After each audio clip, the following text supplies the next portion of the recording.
ஆழ்மனதின் மூலமாக உங்கள் அன்னையின் ஆழ்மனதில் எண்ணற்றை தோற்றுவிக்க தயாராகிறது. ஆரோக்கியம், ஆயுள், முழுமையான வாழ்வு ஆகியவை இந்த பிரபஞ்சத்தின் ஒரே அகநிலை மனதின் மூலம் இயக்கி, அகநிலை வாழ்வில் ஓர் செயல்பாட்டு விதியை உருவாக்கி அன்னையின் உடலில் வெளிப்பட்டு குணமளிக்கிறது. இந்த மனக்கோட்பாட்டிற்கு நேரம், காலம் என்பது கிடையாது. இதே மனம்தான் உங்கள் அன்னையின் மூலமும் இயங்குகிறது. அவர் எங்கிருந்தாலும் சரி, நேரில் இல்லாதவருக்கான சிகிச்சை அல்லது அருகில் இருப்பவருக்கான சிகிச்சை என்று நிஜத்தில் வேற்றுமை இல்லை. ஏனென்றால் பிரபஞ்சமானது எங்கும் வியாபித்து இருப்பதாகும். நீங்கள் ஒரு எண்ணத்தை செலுத்தவோ நிறுத்தவோ முயற்சிக்காதீர்கள். நீங்கள் கொடுக்கும் சிகிச்சை என்பது உணர்வுடன் எண்ணங்களை செலுத்துவதே ஆகும். விழிப்புடன் அவ்வாறு செய்யும்போது நீங்கள் ஆரோக்கியம், ஓய்வு, உற்சாகம் போன்றவற்றின் தன்மையாகவே மாறிவிடுகிறீர்கள். இந்த தன்மைகளே உங்கள் அம்மாவின் அனுபவத்தில் உயிர்த்தெழுந்து அவருக்கு குணமளிக்கும்.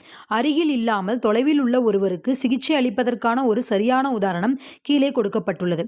சமீபத்தில் லாஸ் ஏஞ்சல்ஸ்